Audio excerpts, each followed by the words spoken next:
Good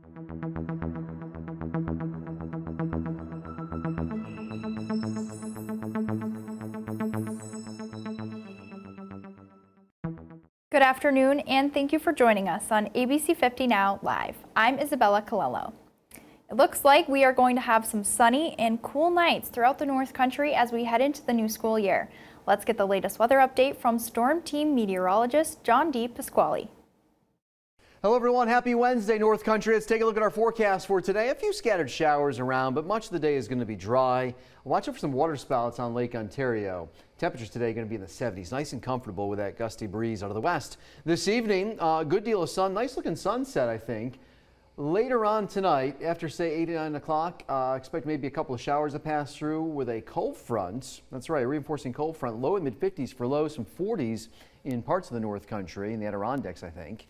As we head into the morning hours tomorrow, it's in the 50s with a fair amount of sun, and I think it's a good, nice looking day. Feeling like fall tomorrow, upper 60s, low 70s for highs with a breeze to boot. On Friday, well into the 70s, good deal of sunshine, so a little warmer. A beautiful late summer day. Saturday, sunshine, mid to upper 70s. There might be a shower or two Sunday into Labor Day. The St. Lawrence County Sheriff's Office has made an arrest following an investigation into a fatal crash in the town of Hammond. The accident happened yesterday morning in the Chippewa Bay area, resulting in the death of a pedestrian. The Sheriff's Office identified the suspect involved in the crash as 19-year-old Gavin Murray of Ogdensburg. The crash killed 28-year-old Sean Salisbury of Whiting, New Jersey.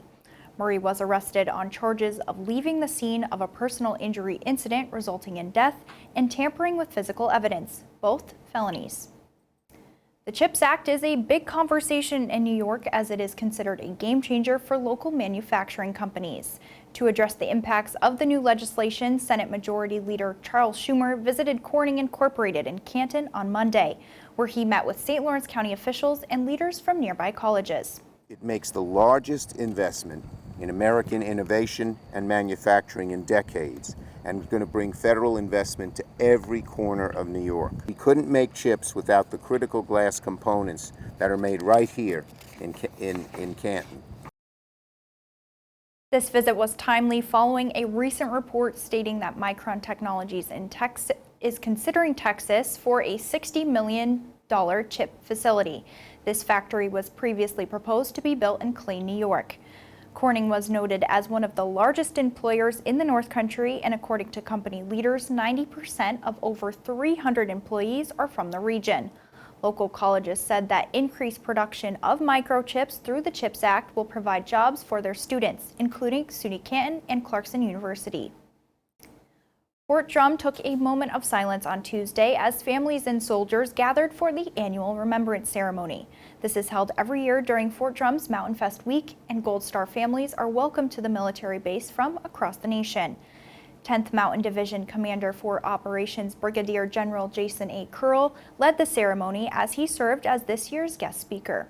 Taking a moment of silence, families, soldiers, and leaders gathering at Fort Drum's annual Remembrance ceremony to honor fallen 10th Mountain Division soldiers. Over 320 10th Mountain Division soldiers have lost their lives over the past 2 decades. We are standing here today because of these heroes, and we are standing here today because of the families who have supported them and continue to support us. 10th Mountain Division leaders say that this is the most important event of the Mountain Fest week because it brings together families to remember the lives of each individual soldier.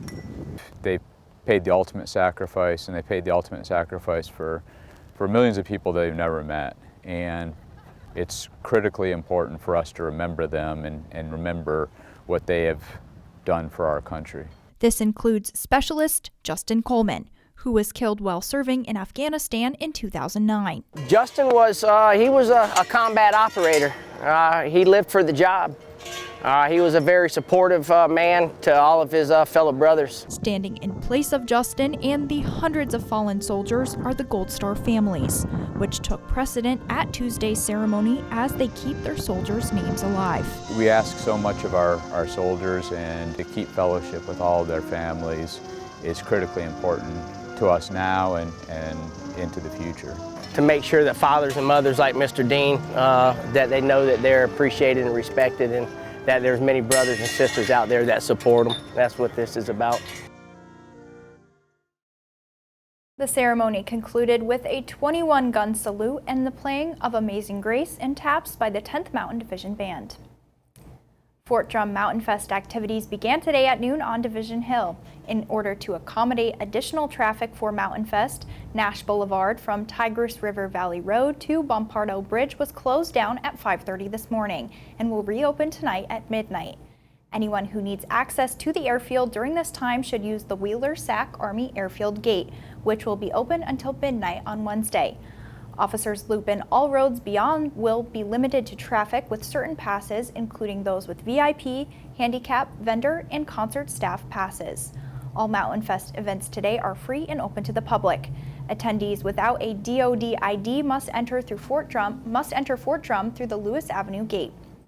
Before we hear from Delaney Keppner about upcoming events in Cape Vincent, let's take a look at local events happening around the North Country with this week's Community Bulletin Board. The 6-week-long North Country Arts Festival kicks off on Friday, September 3rd with a performance by the Orchestra of Northern New York from noon until 5 p.m. at Ice Park in Potsdam. Recovery Month Wellness Day will be held on Thursday, September 8th at the food court at the Salmon Run Mall. The event is free and open to the public from 10 a.m. until 2 p.m. The Sioux Day Memorial Golf Tournament will be held on Friday, September 9th at the Watertown Golf Club. Visit thearcjslc.org for more information. The Redwood Volunteer Fire Department's annual field days will be held from September 8th through September 10th. Enjoy carnival rides, chicken barbecue, and a kiddie parade. Do you have an event you'd like to share with the community? Share it with us. Submit your event by going to our website, informnny.com. Then click on Community, then Community Events, and explain the event. ABC50 will then share your event with the North Country community. The second annual Great Pumpkin Derby will take place on October 1st at Rand Drive in Watertown. Decorate your pumpkin, put it on 4 wheels so it can race down the hill for the chance to win prizes in one of the 3 racing divisions. Registration is $10 and all the proceeds will go towards the American Cancer Society as the North Country makes strides against breast cancer. Registration starts at 10 a.m. October 1st and the event will officially begin at 11 a.m. For more information, email greatpumpkinderby@gmail.com. Delaney Keppner here with Christy from the Cape Vincent Chamber of Commerce. So first off, thank you so much for being here. Thank you, Delaney. Yeah, no problem. And obviously throughout the year, the Chamber does some awesome events and contributes to the community whenever they can. But you guys have a great event coming up on Saturday. If you want to tell us a little bit about what's going on. Absolutely. On Saturday, we have Stroll on Broadway last Saturday. This Saturday, we have Autos on the River. Autos on the River is an annual event that happens on Labor Day weekend. Autos on the River is a antique and vintage vehicle show that takes place between 11 and 4 on Saturday. We are still taking actually pre-registered vehicles at this time. And it is so much fun for the whole family. We're really excited about this event because not only are we having the vehicles on the Village Green in Cape Vincent, we are also offering something this year called Sensory Lane, which all the children are going to enjoy. Sensory Lane is several vehicles that children can touch. I don't know if you know this, but vintage vehicle owners do not like their vehicles touched. That might be the only thing I knew about vintage cars, to be honest. I think that's the only information I've had.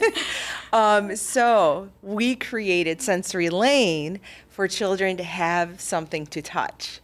So we're going to have Taylor Caprara's race car. We're going to have the Lieberman's monster truck called Big Blue. We're going to also have antique fire truck as well as a newer fire truck.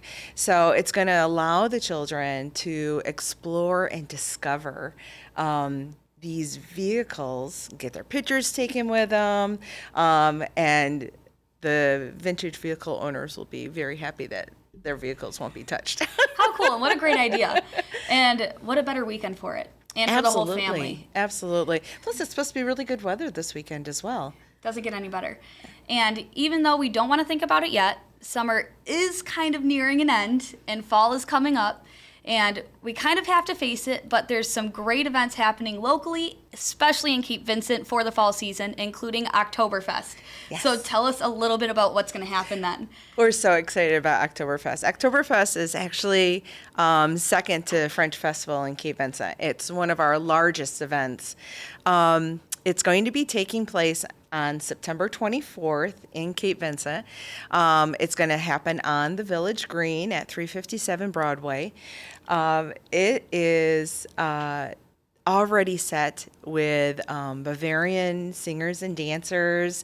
Our tickets are available online on the Cape Vincent website, which is simply capevincent.org. And we're going to have a beer tent. We're going to have not only local beers, but also some authentic German beers. We're going to have some wineries there as well. And everyone's favorite, we're going to have authentic German food like Sauerbraten and bratwurst and you name it. I'm very German. I think I'm 75% German, so I'll definitely come. I have to, Fantastic. It's expected. Awesome. And before we kind of get into the fall season and as we transition, we still have something going on every week in Cape Vincent, the Farmers Market. Yes. Which is awesome and a great place to get produce, get the fresh produce while you still can. Yes. So where does that take place and kind of who's still coming as far as vendors there? Our farmers market is unique to other farmers market in the river region because our farmers market is located right on the river. Our farmers market goes until October 4th, and it's every Tuesday from 10 to 4. And we really encourage people to come and visit. The one great thing is we also have the Horns Ferry, so we get Canadian customers as well as American customers, which is so unique as well. But we really encourage people to come down on Tuesdays from 10 to 4 to visit our farmers market. How cool. And such a great way to support locally and the local community. And like you said, enjoy a beautiful landscape and look at the water and all of that. And I mean, Cape Vincent really is that year-round with things to do, places to go, things to see. If you want to tell us a little bit about Cape Vincent as a whole and everything you guys do for the community in the area. Absolutely. Delaney, the one difference between Cape Vincent and the other river communities is Cape Vincent is the one destination year-round that doesn't close during the winter. Where other river communities are seasonal and their restaurants and stores will close during the winter, Cape Vincent's open. So during the winter, come and visit us. Our restaurants are open, our boutiques are open, so you can shop year-round. You can come and eat year-round. It's the one destination you want to certainly come and visit us. For sure. Even though we don't want to admit it, winter will be here before we know it. Yes. So it's good to have somewhere to go and enjoy things and have everything open and kind of go to a destination place, even if it's within an hour of your home. So where can people find more information about all the events and kind of keep updated on what's happening in Cape Vincent throughout the year? Good question. I would highly encourage people to always go to our website, capevincent.org, but I also encourage people to follow along with our Facebook page and our Instagram page. So if you go to the Cape Vincent Chamber Facebook page or Cape Vincent Chamber on Instagram, follow us. And we keep those pages updated almost daily. And they'll give you information on events and what's going on in the community. Perfect. So first off, thanks so much for being here. We really appreciate you coming in. And check out all that. Check them out on social media, on their website. And we'll send it back to Izzy at the desk for some more local news. A case of Eastern equine encephalitis has been confirmed in Jefferson County. According to Jefferson County Public Health, a horse in Antwerp has died due to the virus. Triple E stems from mosquitoes, but is a very rare but serious virus that usually results in death. Mosquitoes infected with EEE can infect people, horses, and other mammals, some birds, reptiles, and amphibians. The risk of getting EEE is highest from late July through September, but only about 5 to 10 human cases are reported in the U.S. annually. The case in Antwerp is being investigated and results are pending for another horse residing in the town of Orleans, who is exhibiting similar symptoms. Horse owners are urged to speak to their veterinarians about vaccinations protecting against EEE. Led by the General Services Administration, the new Customs and Border Protection Facility was a major improvement at the U.S.-Canadian border as it enhanced border safety while also prioritizing efficiency. However, a blinding aspect is now being disputed: light control. Lighting up the sky. This isn't a sports arena, it's the new Customs and Border Protection Facility on Wellesley Island, where instead of light shining down into traffic lanes, it is reportedly shining into the houses of nearby residents. We just live around the corner, and I can sit in my living room 11 o'clock at night with no lights on in the house and read a newspaper. Since construction began on the federal facility, light pollution has quickly become a blinding issue. Well, for sure the sky's got a lot brighter. I think there's 25 or 30, 60 or 70 foot light poles with 5 or 6 or 7 lights on each one. We're hearing from people over there that they can't sleep well, they can't enjoy the night sky, they can't see the stars, things that are so much a part of our fabric up here. Also illuminating protected wetlands and natural habitats, the effects on wildlife is also a concern. For humans, we know to go to sleep, but for animals, they don't realize that that light is artificial. It might impact their navigation sense, it might impact their sleeping rhythm. There are lots of different ways that they can be impacted. Because safety is a priority at Customs, the push isn't to get rid of the lighting. It's to minimize its spread, using the Canadian facility just feet away as an example. At the moment, it radiates 360 degrees. So the ideal would be to have like a cap on the top of that light that changes it so that it's illuminating 180 degrees. Those are really small steps that can make a huge difference. As of early this week, the GSA is working to install brackets to angle the lights down, working with local residents like Joe, and more updates are expected to be released starting in September. August 31st marks the 22nd International Overdose Awareness Day, as the North Country remembers loved ones lost to opioid overdoses. The day is dedicated to raising awareness of what St. Lawrence County Public Health calls one of the world's worst public health crises, especially overdoses involving opioids. The day is also about education, including the signs of an overdose, types of fentanyl, and how to seek emergency help to save lives. Signs and symptoms can occur when a person overdoses or is poisoned, but can range and depend on a variety of factors. If you believe someone is overdosing, public health says you should call 911 immediately. In New York, the Good Samaritan law allows people to call 911 without fear of getting arrested if they are having a drug or alcohol-related overdose. Individuals are urged to administer Narcan if it is available. According to public health, overdose victims should be laid on their side to prevent choking, and someone should stay with them until help arrives. Watertown City School District Superintendent Patricia LaBarre has spent her final summer with the district before she begins her retirement. I sat down with her to discuss her career over a span of decades. After 35 years, Patricia LaBarre is saying goodbye to the Watertown City School District. LaBarre announced her retirement earlier this year. Throughout her career in education, she has been a teacher, assistant principal, assistant superintendent, and ultimately superintendent. I've seen this through this district through so many different lenses that it's just been a great experience. Facing challenges from day one, LaBarre was the first female superintendent. From bursting pipes to the COVID pandemic and community tragedies, she said she had to find new ways. There are a lot of things that have happened here that maybe hadn't ever happened here before. And being that I was in the district for quite a long time, those were things that I didn't have any firsthand knowledge of, well, this has happened before and this is what we've done. Biggest success is that it doesn't, just because we've always done something a certain way, if it's not what's best for students, then we have to rethink it. With these experiences, she said she built an expansive network, starting at the school level, moving out into the community, and even across the nation during the pandemic. I mean, I can't even say to you that there's one group of people to thank. There's a whole, they say it takes a village to raise a child. It takes sometimes an entire country to pull itself together. A superintendent, but also a mom of two. LaBarre said her decision to retire came down to her family.